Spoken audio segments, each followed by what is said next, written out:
नमस्कार मित्रांनो, welcome to S class education. आता आपण पाहणार आहोत इयत्ता 10वी भूगोलामधील सगळ्यात महत्त्वाचा प्रश्न. तो म्हणजे प्रश्न चौथा, ज्यामध्ये आपल्याला नकाशावरती प्रश्न विचारले जातात. तर त्यातलाच नकाशा भरा या प्रश्नाची आता आपण रिव्हिजन करणार आहोत. तुम्हाला 6 घटक दिले जातात, त्यापैकी कोणतेही 4 तुम्हाला नकाशामध्ये भरायचे असतात 4 मार्कांसाठी. तर भारत आणि ब्राझील दोन्ही नकाशे आपल्याकडे आहेत. दोन्ही पण कसे फिल करायचे हे आता आपण बघणार आहोत. सो माझ्याकडे काही PYQs आहेत, जेणेकरून ते रिपीट होण्याचे चान्सेस असतात. तर आपण त्याच्या आधारे आज याचे आन्सर्स बघणार आहोत. Let us start. सगळ्यात पहिल्यांदा आपण भारताचा नकाशा फिल करूयात आणि मग ब्राझीलचा करूयात. तर तुम्हाला स्क्रीनवरती नकाशा बघायला मिळतोय. साधारणतः याच प्रकारचा नकाशा तुम्हाला तुमच्या एक्झाम मध्ये पण दिला जाणार आहे. याच्यामध्ये तुम्हाला काय करायचंय, सगळ्यात पहिली गोष्ट तर बघा, हा जो नकाशा आहे यामध्ये कुठेही सूची दिलेली नाहीये. आता अर्थात हा इंग्लिश मिडियमचा आहे, बट त्याने काही फरक नाही पडणार आहे, कारण भारत आणि इंडिया एकच राहणार आहे. ठीक आहे. सो तुमच्याकडे ही जी जागा आहे बे ऑफ बेंगॉलची, या ठिकाणी तुम्ही हवं तर सूची जी आहे तर ती ड्रॉ करू शकता. सूचीमध्ये काय काय करायचं असतं बघा. सगळ्यात पहिली गोष्ट म्हणजे सूची म्हणजे तुम्हाला इथे एक छोटासा असा एक बॉक्स ड्रॉ करायचा असतो. त्याच्या आतमध्ये इथे क्वेश्चनचा नंबर लिहायचा, म्हणजे तुम्ही पहिला घटक दाखवताय, दुसरा घटक दाखवताय, जे काय दाखवताय ते. त्यानंतर इथे चिन्ह दाखवायचं आणि इथे जो काही प्रश्न असेल तर तो लिहायचा. फॉर एक्झाम्पल, आता माझ्याकडे जो पहिला प्रश्न आहे, हा कलर दिसतोय राईट, तर तो आहे कर्कवृत्त.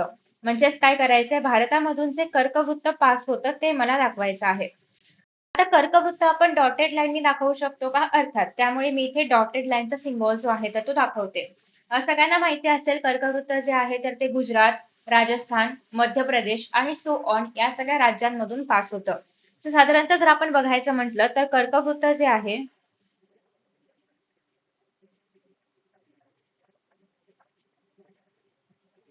तर ते अशा पद्धतीने पास होतं असं आपण म्हणू शकतो. आता हे एक्झॅक्ट डिक्टो नसणार आहे, काही याच्यामध्ये थोडंफार वरखाली होऊ शकतं, बट तरी पण आपण एक म्हणू शकतो की एस्टिमेटेड जर कर्कवृत्त काढायचं म्हटलं तर ते अशा पद्धतीने पास होणार आहे. सो तुम्हाला पण एक्झॅक्ट आलं पाहिजे असं नाही, पण ऍटलिस्ट तुम्ही ट्राय करू शकता की ते गुजरातचं काश्मीर मधून जायला नको, एवढं तरी तुम्ही ट्राय करू शकता. सो 23°30' हे कर्कवृत्त असणार आहे, तर ते तुम्हाला मिनिट पण म्हणजे ते तुम्हाला हे पण लिहायचं आहे. आणि हवं तर तुम्ही या ठिकाणी कर्कवृत्त लिहू शकता, नाही लिहिलं तरी पण चालेल, पण एक आकडा टाकणं महत्वाचं आहे, कारण हे पहिल्या प्रश्नाचं उत्तर आहे. तर पहिलं आपण इथे काय रिप्रेझेंट केलं, कर्कवृत्त. त्यानंतर सेकंड, हा कलर नाही दिसणार.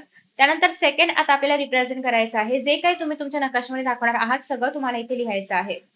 त्यानंतर सेकंड आपल्याकडे आहे ते म्हणजे थरचे वाळवंट. आता थरचे वाळवंट कुठे असणार आहे, राजस्थानमध्ये. कसं दाखवू शकतो आपण, तर साधारणतः अशा पद्धतीने आपण थरचं वाळवंट दाखवू शकतो.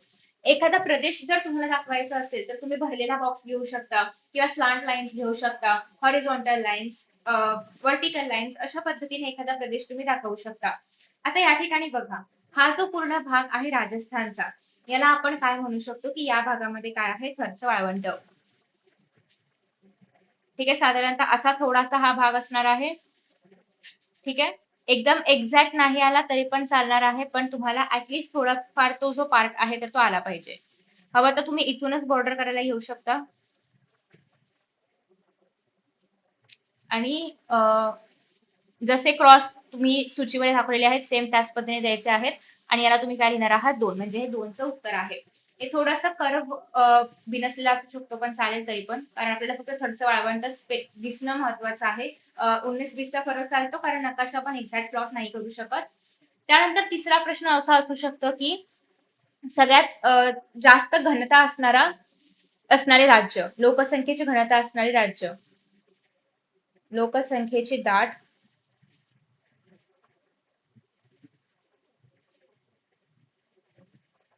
घनता असणारा प्रदेश घेऊया आपण हवा तर.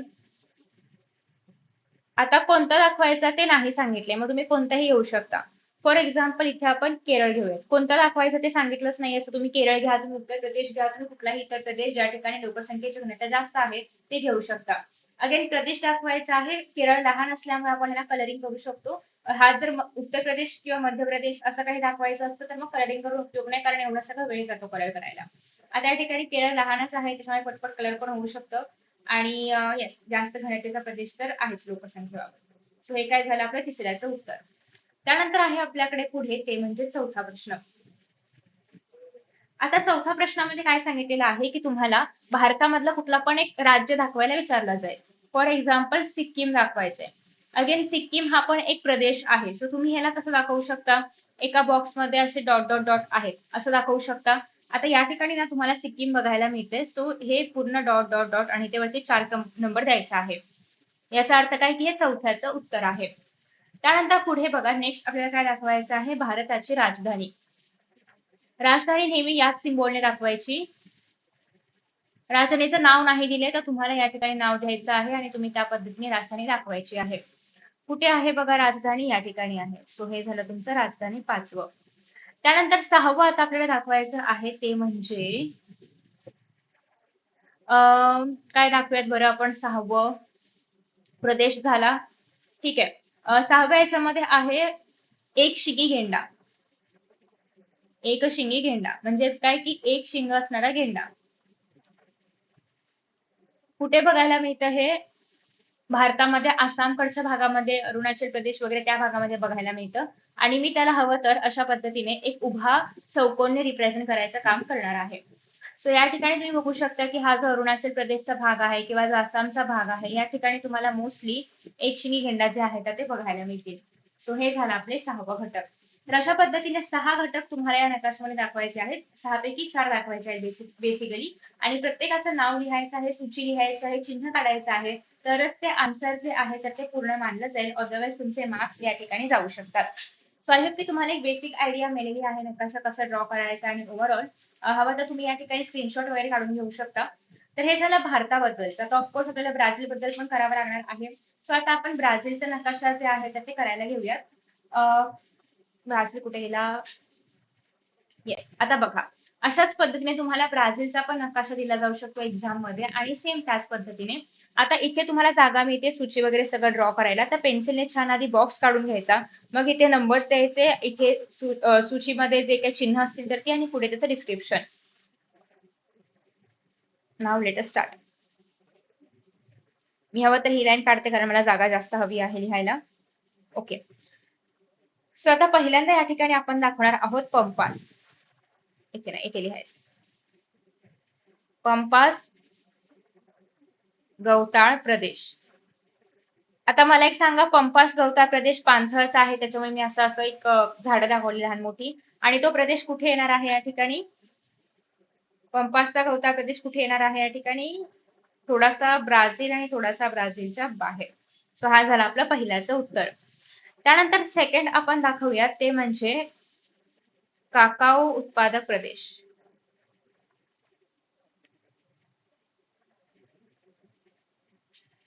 आता कुठला प्रदेश ते नाही सांगितले. सो आपण काय करू शकतो? अशा पद्धतीने सिम्बॉल देऊ शकतो आणि ज्या ज्या ठिकाणी तुम्हाला काकाओ बघायला मिळतील त्या ठिकाणी आपल्याला द्यायचं आहे.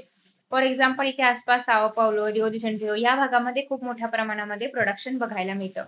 तिसरं जे आहे ते मी खाली लिहिते कारण माझ्याकडे जागा नाहीये. तुम्हाला मात्र प्रॉपरली जागा वगैरे बघून लिहायचंय कारण तुमच्याकडे मोठं पेज असेल सो त्याच्यामध्ये जागा पुरणार आहे. तिसरं आपल्याला दाखवायचं आहे ते म्हणजे पिको दी नेब्लिना. मी यासाठी मुद्दाम असं सिम्बॉल निवडलेलं आहे कारण ते काय आहे? सगळ्यात मोठं शिखर आहे ब्राझील मधलं. सो त्यासाठी मी अशा पद्धतीने ट्रायंगल दाखवलेला आहे. आणि ते एक्झॅक्टली कुठे आहे? तर व्हेनेझुएला आणि ब्राझील यांच्या बॉर्डरवरती इथे प्रेझेंट आहे. 3rd number. त्यानंतर पुढे आपल्याला दाखवायचं आहे ते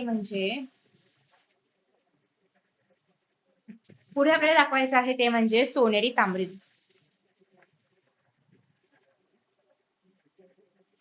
हे आपण स्क्वेअर, बॉक्स, रेक्टँगल, सर्कल कशाने पण दाखवू शकतो. आता सोनेरी तांबरीन कोणत्या भागामध्ये बघायला मिळेल बघा? ज्या ठिकाणी घनदाट वन वगैरे असणार म्हणजेच काय अमेझॉन नदीच्या खोऱ्याच्या आसपास. सो या ठिकाणी तुम्हाला सोनेरी तांबरीन बघायला मिळतील. 4 नंबर. त्यानंतर 5वं आहे ते म्हणजे आवर्षण चतुष्कोन. अगेन हा पण एक प्रकारचा प्रदेश असल्यामुळे ना तुम्ही प्रदेशासाठी जे काही हे वापरता सिम्बॉल्स ते याला दिले तरी पण चालतील. अशा पद्धतीने स्लॅन्ट लाईन्स वगैरे. सो आता या ठिकाणी हा जो प्रदेश आहे तर इथे गियाना उच्चभूमी इथे ब्राझील उच्चभूमी असल्यामुळे हा प्रदेश जो आहे तर तुम्हाला इथे बघायला मिळतो. स्लॅन्ट लाईन्स होता ना. येस. ठीक आहे, अशा पद्धतीने. आफ्टर दॅट नेक्स्ट आहे अगेन याच्यामध्ये पण आपण सेम घेऊ शकतो ते म्हणजे लोकसंख्येची मध्यम घनता घेऊया.